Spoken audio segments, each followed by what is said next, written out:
The International Standards Organization approved our application for a merchant category code for firearms dealers. We did it. Gun violence destroys lives and it traumatizes communities. This code can save lives. Its existence will enable financial institutions and payment networks to categorize gun sales. That means we can begin reporting suspicious activity to federal authorities as soon as it's up and running. We'll also chill gun trafficking and give law enforcement a new tool to intervene and stop mass shootings. The creation of the code didn't happen overnight.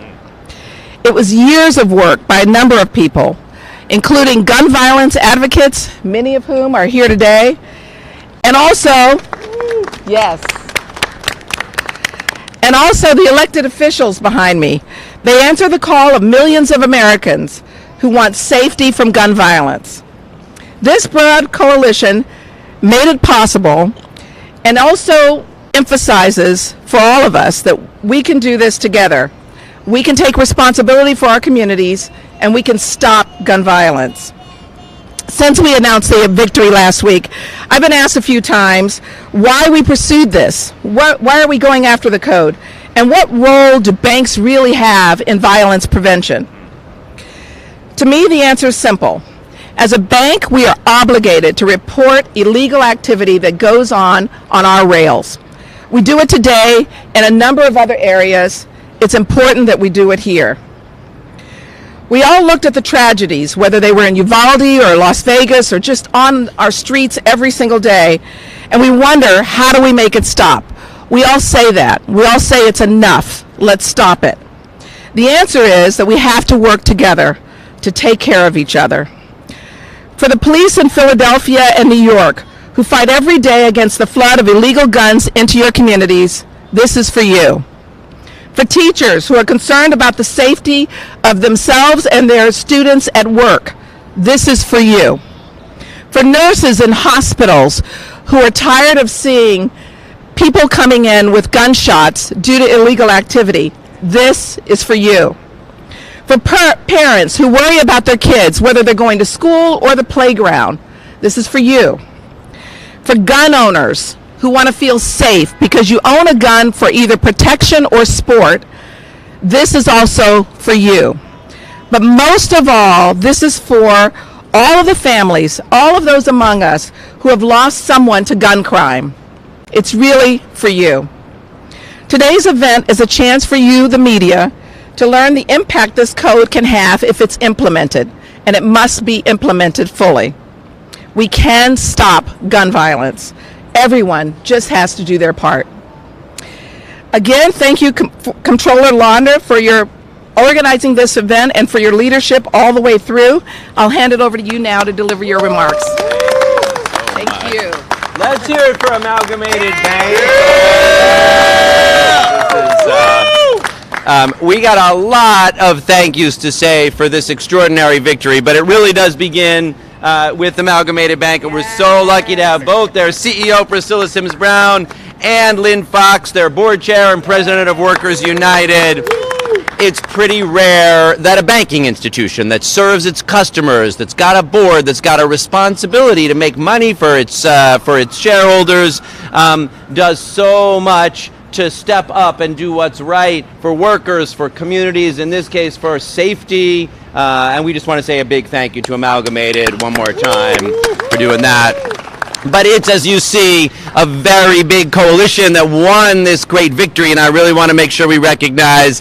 I want to start with the advocates, which we don't always do, but boy, the folks who are fighting every day to do something about gun violence in our communities, who are talking to families and to victims and to communities and saying enough is enough, and we are not going to rest until we reduce and eliminate gun violence in this country. And we've got so many of them here today, and you're going to hear from some of them, but I want to thank them as a group. So we've got Adam Skaggs, Chief Counsel and Policy Director of the Giffords Law Center to Prevent Gun Violence. Rebecca Fisher, Executive Director of New Yorkers Against Gun Violence. Brandon Lawrence, Senior Advisor of Guns Down America. Josh Scharf, counsel for the Brady Center, and Nick Suplina, senior VP for law and policy at Everytown for Gun Safety. Let's hear it for all of them. That is a set of people who are doing so much to make this the country we want to live in. They're an amazing set of elected officials, I have to say. When you're looking for elected officials who show up passionately in their communities, and we've got here especially a set of black elected officials who have been fearless in fighting both for expansion of civil rights and all the investments our communities need, and to focus on what is necessary to put the guns down. Nobody is stronger than the set of folks that have been leading in this fight. Our incredible Attorney General, Tish James, our public advocate and my partner in safety, Jumaane Williams. And in this campaign, she's mostly known, I think, as TJ's mom, because TJ has been an excellent advocate. Assemblymember Chantel Jackson, who has been a tremendous advocate. I also want to say thank you to some of the folks on our team, and I'll come back. Actually, let me start. We did this at the Comptroller's office in our role as investment advisor and fiduciary to 3 of the city's pension funds, and their leaders, labor leaders elected by their members to responsibly steward their pensions in ways that earn risk-adjusted maximum returns to guarantee workers retirement security, with an eye toward the set of risks that expose us to financial harm, which so often overlaps with moral harms. So we've got leaders from the Teachers Retirement System of New York City. Both Dave Kazansky and Tom Brown are here, and they've got some other folks from TRS as well. I saw the national president of the American Federation of Teachers, Randy Weingarten, out on Fifth Avenue at the Labor Day Parade, and AFT and UFT and Teachers Retirement System have really been leaders in stepping up on this. We're also joined by leaders of the New York City Employees Retirement System and the Board of Education Retirement System. We have Deputy Manhattan Borough President Keisha Sutton James, who's a NYSERS trustee, and Queens Rep Sherry Gibson, who's a BERS trustee. We also were joined in this work by the California State Teachers Retirement System, CalSTRS, and investors around the country. And then we have just a really incredible corporate governance team focused on how we invest the retirement dollars in ways that are consistent with fiduciary duty. So big thank you to Mike Garland, to Yumi Narita, to Jennifer Konovitz, to Deputy General Counsel Josh Bliss. Allison Hirsch is our Deputy Assistant Controller for Pensions. And we're also joined today by New York City's Chief Investment Officer, Stephen Meyer. Gun violence, as we all know too well, just continues to ravage our nation and our communities on a daily basis. So over the weekend in this city, on almost every day in New York City and around the country, guns are used in ways that we wake up in the paper agonized by, thinking about what families have lost. And we know, of course, that it's only a matter of time before the next mass shooting, and so often those mass shootings are somebody who went to multiple gun stores, who amassed ammunition and weapons, who planned and prepared to murder dozens of people in their community.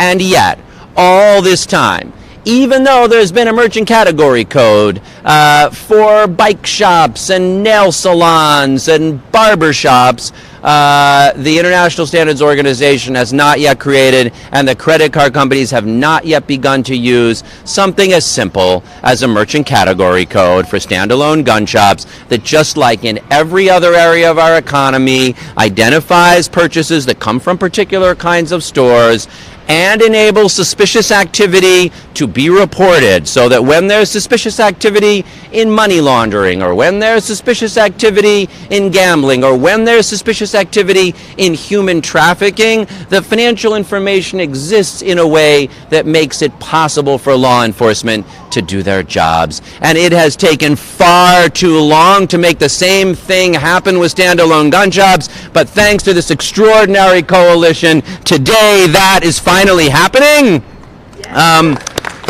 And it's not only that the International Organization on Standardization, the ISO, voted last week to create the category, but I'm so pleased that after a lot of effort, letters and shareholder resolutions and outreach to American Express, MasterCard, and Visa, that each of those companies has agreed that they will use the merchant category code and make sure that their banks know it is on offer for them to use. That is a big deal, and it is going to make it possible for us to take a significant step forward in the fight against gun violence. The one last thing I just want to say, mindful of all of our partners in the New York City retirement system, because I think it's important to remember, look, we all care about this issue passionately, and everybody's got to use whatever platform they have to do something about it to keep people safe in our community. But there is something particular about the tool of shareholder activism,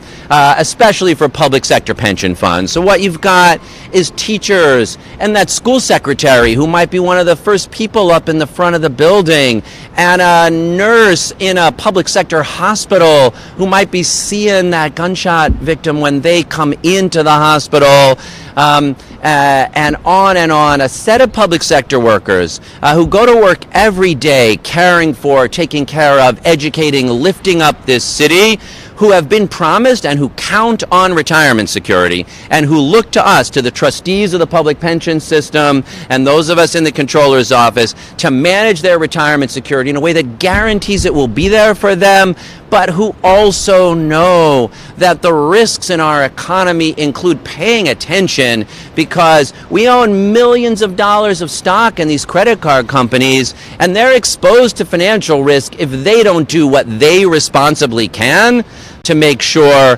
that we are attending to safety, managing risk, and avoiding liability. And what we are showing here is that managing our pension funds responsibly and thoughtfully, thinking about systemic risks like gun violence, like the climate crisis, like inequality, that is totally consistent with our fiduciary duty. Not only is it consistent, it is a requirement of thoughtful fiduciary duty, and I'm proud to be, as comptroller, a part of such a thoughtful system that is today making such a significant step forward possible in the fight against gun violence. So thank you to all our partners in doing it. It really is a fantastic day. So proud to be working with all of you. Oh wait, she kept herself out of the notes, but I do got to shout out Maura Keeney, First Vice President of Amalgamated Bank, who has really been an amazing, amazing organizer on this and so many other things. Thank you, Priscilla. Thank you.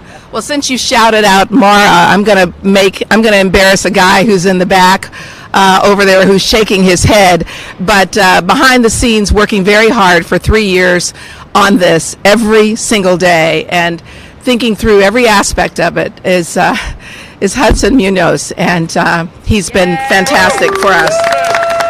And I just also want to say something to the Comptroller's office. Look, we made that phone call, and it took you no time at all to both get it and to mobilize. And you brought in the pension funds, and this has been going on for a long time. Andrew Ross Sorkin over there knows this has been going on for years. A lot of us have been talking about this, and we got the attention we got here recently because of all of the work of the people behind us, including all the elected. So thank you for that. Now I'm going to move quickly because we have a few people that want to talk, and I know you'll have questions. I want to say, I'm sitting around on vacation. I see Tish James in the crowd at my spot. And I go over to her and I say, hey, Tish, I got to tell you a little bit about something we're doing that's really important. I think you'd be interested in. Her response was immediate. She said, I want to get on that. And get on it she did. Not only has our Attorney General in New York herself committed to this cause, she also had a conversation with Rob Bonta in California, her counterpart there, and brought him in, and has been committed ever since. I just want to now give Tish James an opportunity to address you. You're the best. Before I begin my remarks, let me just say that my thoughts and my prayers are with the three children who lost their lives today in Coney Island on the beach. And I think all of us as elected officials need to do more to address mental illness in this city and in this state. And I am committed to doing all that I can as the Attorney General. We will continue to hold hearings with respect to mental health outreach and access to mental health services in the state of New York. And so I urge everyone in the sound of my voice to please, please, please attend those hearings. I want to thank the CEO of Amalgamated Bank. Yes, we met on vacation, Priscilla Sims Brown, and her entire team, including the shy gentleman in the back, and Maura as well. But we wouldn't expect anything from a bank that was created by labor, right? I don't think you heard me. We would not expect anything different from unions, from labor, from the actual groups that created the middle class and that are continuing to push our nation forward. Of course, I want to thank my good friend, our great Controller Brad Lander, of course, the public advocate, Jumaane Williams, and of course, to TJ's mommy, Assemblymember Chantel Jackson, who is joined by TJ's uncles, Assemblymember Taylor, and Assemblymember Gibbs. They also serve as his uncles and as his babysitters. We want to thank them.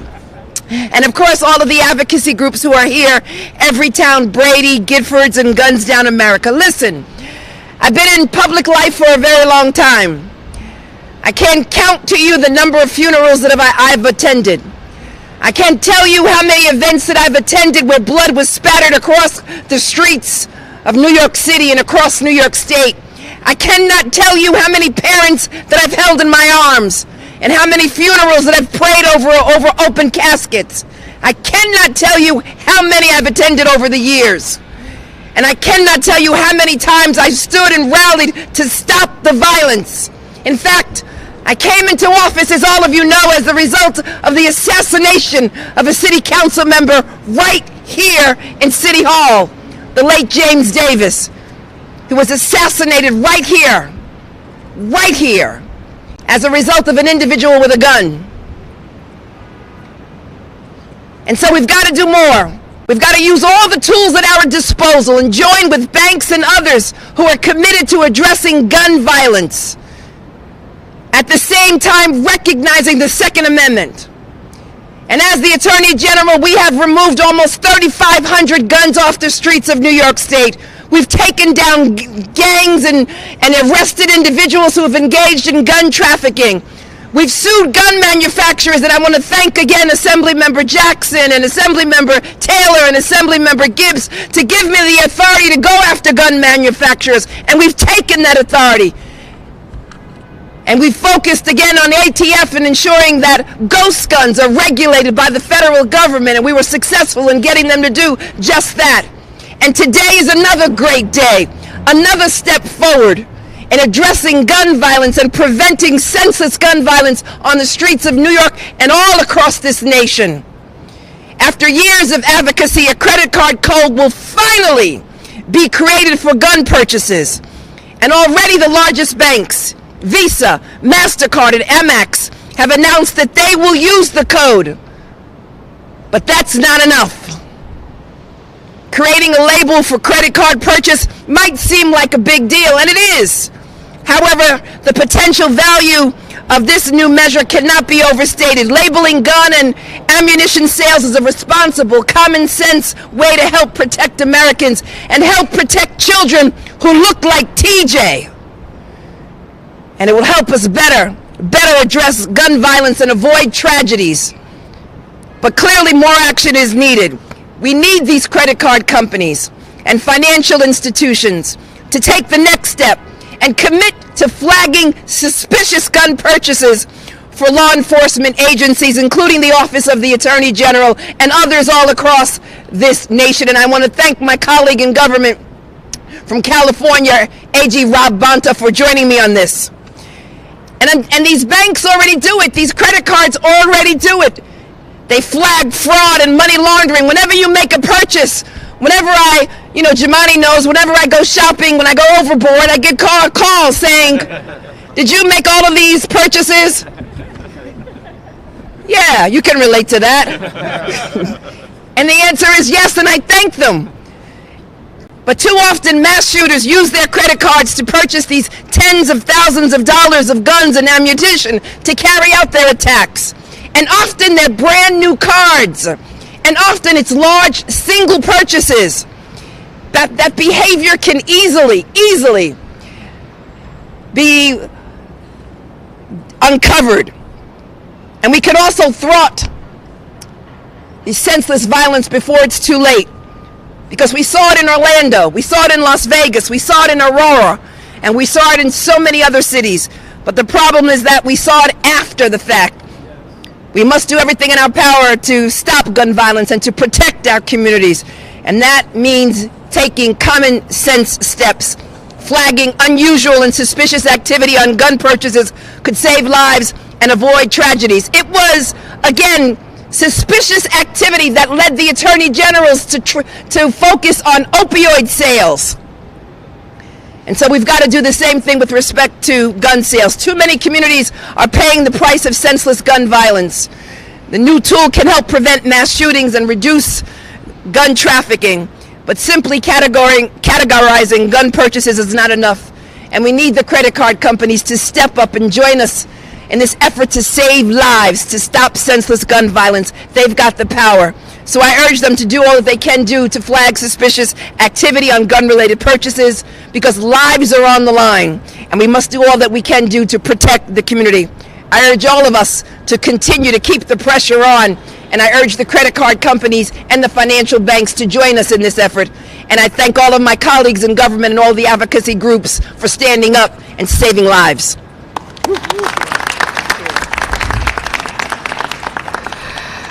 Public advocate Jumaane Williams has used his organizing power to help in many, many important causes. Here, his role as trustee in the city's pension funds gives him the opportunity to speak on this issue. Jumaane? All right, Jumaane. Peace and blessings, love and lights, everybody. First of all, we did that. I'm gonna say we, y'all say did that. We did that. We did that. We did that. I'm an organizer. These victories come far and few in between, too often. So we gotta take some time to celebrate it so we can keep moving on to the next fight. This is an awesome day. This is an awesome day. I wanna thank the leadership of Amalgamated, the Attorney General, the Comptroller, all of my Assembly member colleagues who were here, all the advocates who have been pushing and pushing. This is a pretty great day. This is a perfect example of everybody has to do their part when it comes to gun violence. And it's another great example of a bunch of people getting together to making sure that everybody does. Gun violence and the gun violence in this country is very unique to this country. We have about 4% of the world's population. Over half of all civilian-owned guns are in the hands of Americans, and I still have to convince people that guns are a part of gun violence. Gun violence is a public health crisis and a disease. It is one that we can solve. Like the Attorney General, I've lost count of the amount of funerals I've been to. As I said when we were here before, I've been to funerals of people who were shot by police. I've been to funerals of people who shot police, and I've been to funerals of people who were civilians who shot each other. And the pain on those families look remarkably same on all of those families' faces. And they were killed by guns. The fact that we had to fight to get this says a lot about this country, because as was mentioned, there's a code for almost everything. Things that are not made simply to kill and provide carnage, there's a code for. All a gun does is shoot, kill, maim, and destroy human flesh. That's it. That's all it was created for. And it was hard to get a code for this. There's a code for everything. And as was mentioned, legal sales are looked at for suspicious activities all of the time. So this is not a question about legal sales or not. This is a question is, there's something we can do to look at suspicious activities so those legal sales are not used for illegal activity. And that's something that everyone should understand. Even folks on the other side, quote unquote, of the aisle. This has everything you need This has things that help law enforcement, which is what you've been calling for a very long time. So we all should be on the same page here to get this done and get it done expeditiously. There are things that we can see that can prevent mass shootings, period. And I always want to remind folks that every illegal gun and illegal gun use was made from a legal purchase. It's important to note that. And while I know this can help and hope it does help the mass shootings, I want to make sure we lift up the black and brown young people who are dying every single day in our streets, all over our country, all over the city, from Brooklyn to the Bronx. I lift them up because they look like me, and the people mourning often look like my mother. So I will never leave them out of the gun violence discussion. And I believe this code can help them as well, because there is purchase activity that happens regularly, month after month, that people might see. People who purchase guns and quote unquote lose them over and over, and they make their way to our streets and they kill people. Just a few days ago was an anniversary of a 1-year-old who was shot and killed. So I'm happy to celebrate, because we should, but I want to remember what we're doing here. And I'm so glad there's an amalgamated. I'm so glad there's leadership behind me. I'm so glad there are advocates. Shout out to our Congressman Hakeem Jeffries, who's over there. He probably don't know what's here, but he'd be here if he knew what it was. You support it, brother. I know you do. Our future, can I say future speaker from Brooklyn? I don't know. Our future speaker from Brooklyn, I don't want to. Yes, you can. Right. It's a matter of time. But we should not have to convince people to do this. I'm glad we had the might, the will, and the power to do so. But now we have to make sure they do it and it's followed up on. Everybody in this country has to do their part to prevent senseless gun violence. Right. Believe me, if we do that, at some point, we'll be celebrating a massive, massive reduction. Because this year, nearly 100,000 Americans are going to get shot. And a third of those are going to die. We have to keep that in mind as we move forward. Peace and blessing, love and light to you all. Thank you. Thank you. Elected officials throughout New York also joined in this effort. I want to especially thank State Senator Zelnar Myrie, who can't be with us today, but he was incredibly important. And his partner in all of this was Chantel Jackson, who helped to coordinate this effort. She is joined today by Assembly Member Al Taylor and Eddie Gibbs. Chantel? Thank you. Today is what happens when government and private businesses, private sectors work together. Like my colleague said, we did this. And it was not an easy fight. It is years of work. Thank you to Amalgamated Bank and all of our advocates who continuously fought for this day to happen. I want to thank my colleagues for signing on to that letter. My colleagues, Assemblymember Gibbs and Assemblymember Taylor from Harlem. Thank you. Thank you, because they know what gun violence looks like in our community. To my co-chair of the subcommittee on anti-gun violence at the Black, Puerto Rican, Hispanic, and Asian caucus, Senator Zelnar Myrie representing Brooklyn. He was so pivotal in this day, and I have to thank him for bringing us this far. You know, we all offered our thoughts and prayers when Buffalo happened. Yeah. We all offered our thoughts and prayers when Uvalde happened. We've all offered our thoughts and prayers when Sandy Hook happened. However, we need more than our thoughts and prayers. We will take them.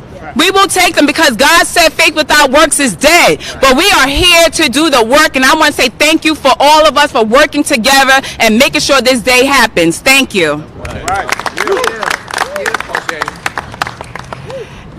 Next, I'd like to introduce you to Lynn Fox, who is the chairman of Amalgamated Bank. Hey everybody, thanks for being here. Yes, I do get the privilege of serving as the chair of Amalgamated Bank. And I want to thank everybody standing behind me and the folks that you can't see in front of me. because everybody played their part in making this happen, and it's pretty amazing. I do want to specifically give a thank you to our amazing, fantastic CEO, Priscilla Sims Brown, and and the entire management team for making today a reality. It's pretty amazing. Amalgamated Bank is celebrating its 100th year next year. And so I and the rest of the board and Priscilla and management get to stand on the shoulders of some amazingly brilliant and brave people that came before us. At Amalgamated Bank, we're committed to creating a better world since that day when we were founded by the Amalgamated Clothing Workers of America as the bank for working people. That commitment has shaped our business model and our values and has enabled us to become America's socially responsible bank and to prove that you can do good and still make money. We have always used our resources and our voice to stand up for those issues we believe in. We were the first New York bank to provide free checking accounts. We were the first bank to provide foreign exchange transfer services that allowed immigrants to safely send money back home. We provided financing for New York State's first affordable housing development, the Mitchell-Lama Housing Program. We were the first bank to raise our minimum wage to $15 an hour. And today we're announcing another first. We are so proud to have been successful in petitioning for the creation of the Merchant Code. And like other firsts, we know this will result in significant differences in the quality of life for folks all over America. The right to a decent job, the right to affordable banking products, the right to housing, and the right to safety in our neighborhoods and communities are all linked together. There is no question that one is separate from the other. And I submit to you that what we are doing here today is common sense, it's a concrete step we can take, and there should be no controversy about this. This is the first step in making it safer in our schools and our communities. Today is a good day.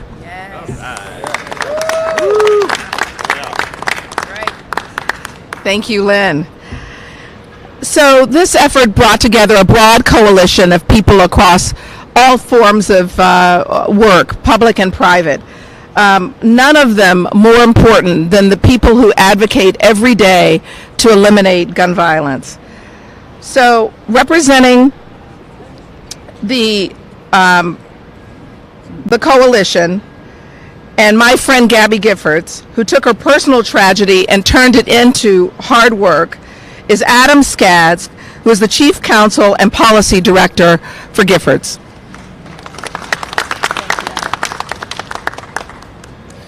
Thanks so much, Priscilla, and thanks to everybody at Amalgamated Bank. I want to thank the Comptroller, the Attorney General, the Public Advocate, all the members of the legislature that we have here. This really was, as you've already heard, this really was a team effort. And we wouldn't be here today if not for everybody, the pension funds, everybody doing their part as part of that team effort to get us here.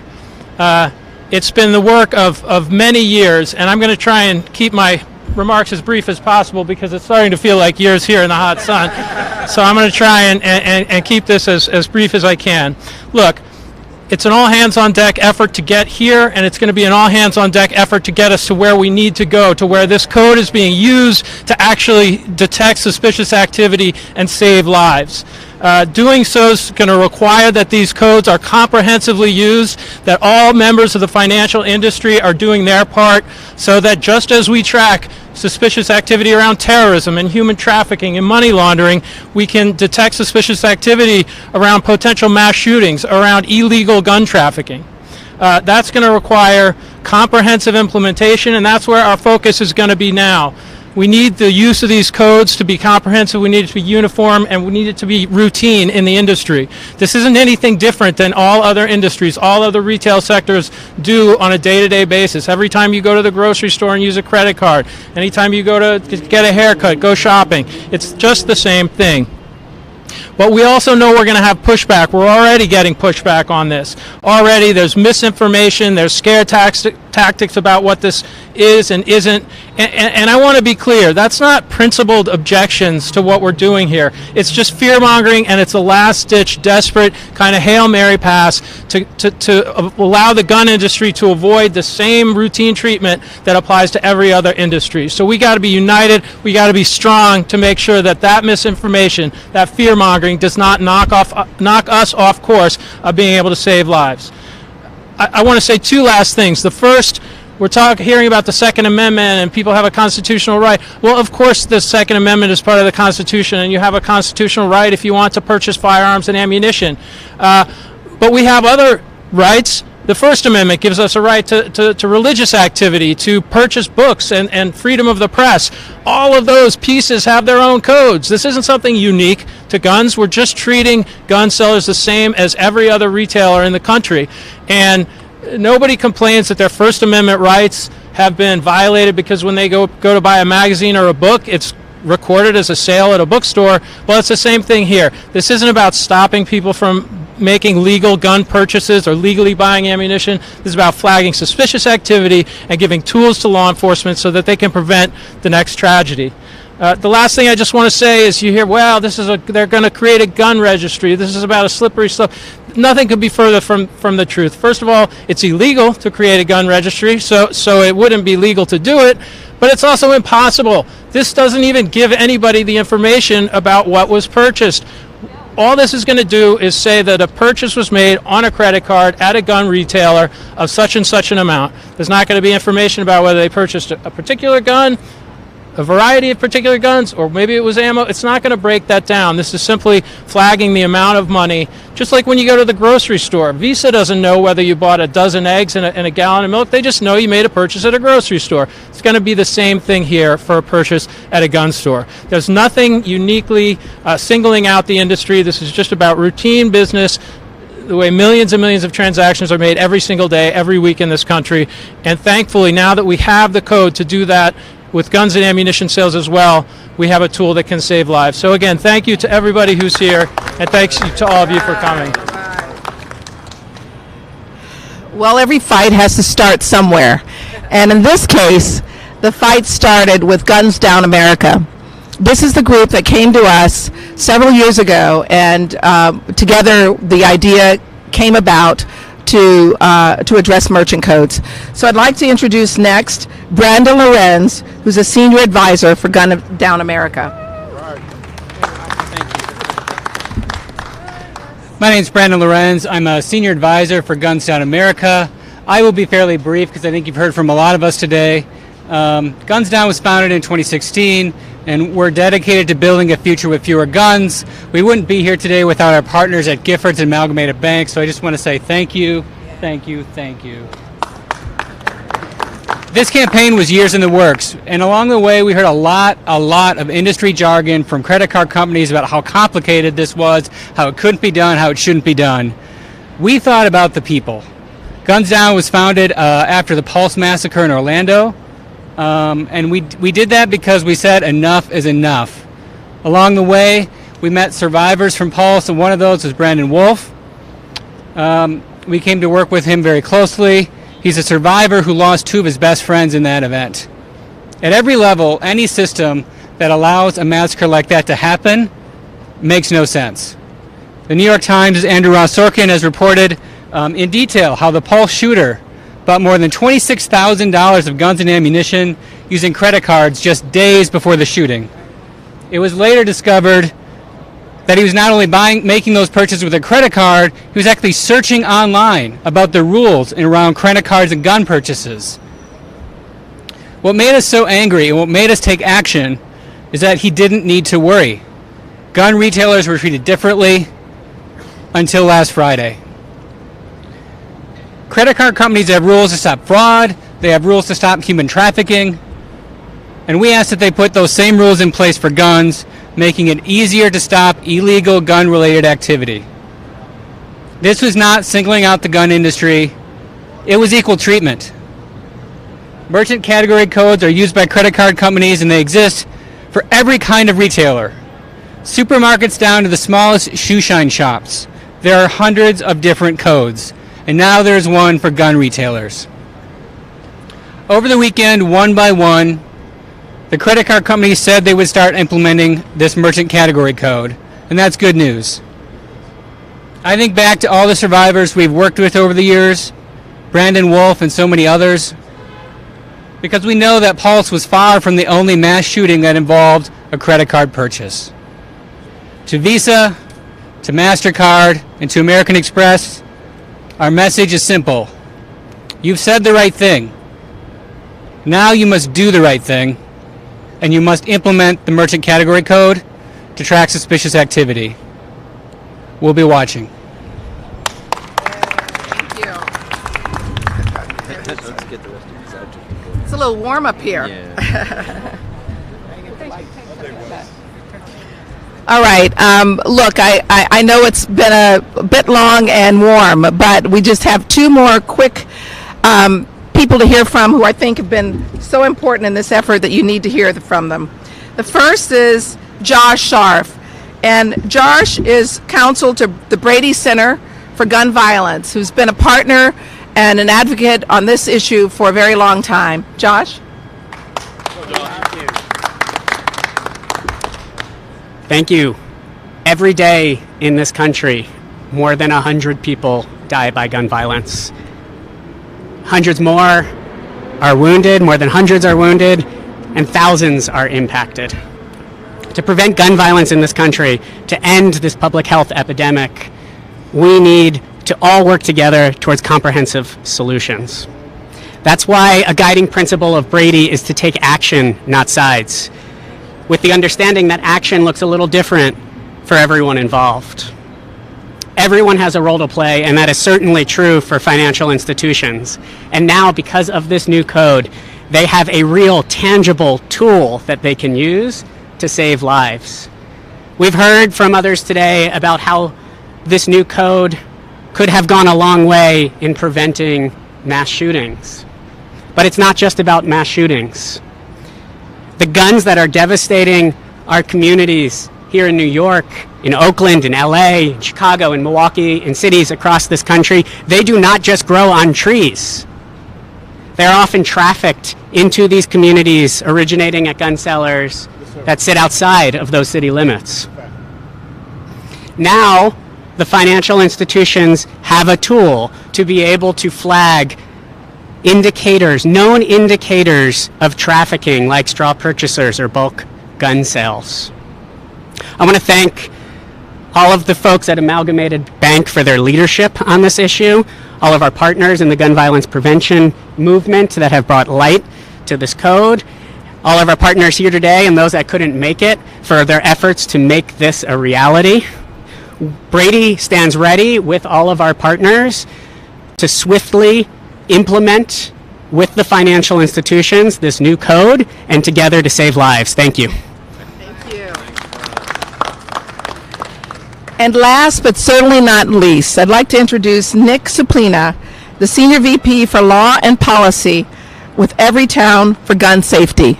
Nick? Hello, I'm Nick Suplina. You've all been waiting to hear from me, and I appreciate your patience as things built up to my remarks. Look, thank you to everybody here, the elected officials, the advocates that made this moment possible. This crisis in our country is huge, it's complex, and every one of us has something that we can do about it, and so does every industry. And that's why it's so important that today, after years of pressure from many of the folks that you're seeing here today, finally, the financial industry is recognizing its role in recognizing suspicious transactions in gun sales. As others have said, this is the beginning of a fight, not the end. But I want to make one point to add to the conversation from today. This is a small change, okay? But it could have prevented huge tragedies. We just need to look at the mass shootings that devastated Aurora in Las Vegas and the Pulse nightclub in Orlando. In each of these shootings, the shooters charged thousands and thousands of dollars for their weapons and ammunition. But there was no one who raised a red flag, and yet here today, we now have the opportunity to do something to prevent these tragedies in the future. But what's wild, and that's the only word I can come up with, is wild, is that the gun industry is opposing these common sense changes. Once again, the gun industry is focused on lining its pockets instead of protecting the public. All you need to do is listen to Larry Keane, the head of the National Sports Shooting Foundation, the misleadingly named gun industry trade group. He reacted to the creation of a merchant category code with hysteria and fear, because that's the only way he can fight such a common sense change. Imagine opposing an effort to create a flag that could prevent mass shootings or domestic terrorism or gun trafficking. Unfortunately, it's the type of response we've come to expect, really, from an industry that's catering more and more to extremists. But the gun violence in the United States is not some inevitable act that the gun industry and the financial sector and the rest of us can't do anything about. We can do something about it. It is because of the industry's reckless business practices, its self-serving myths, and its insatiable interest to sell more guns to more people all the time. Consequences be damned. Look, leaders today have refused to accept this eventuality. I really applaud all the work that went into this, and I think together we're going to make a change, small but meaningful, to holding the industry accountable for its actions. Thank you. All right. Well, you've heard from all of the leaders representing the coalition, and now we're happy to take your questions if there are any.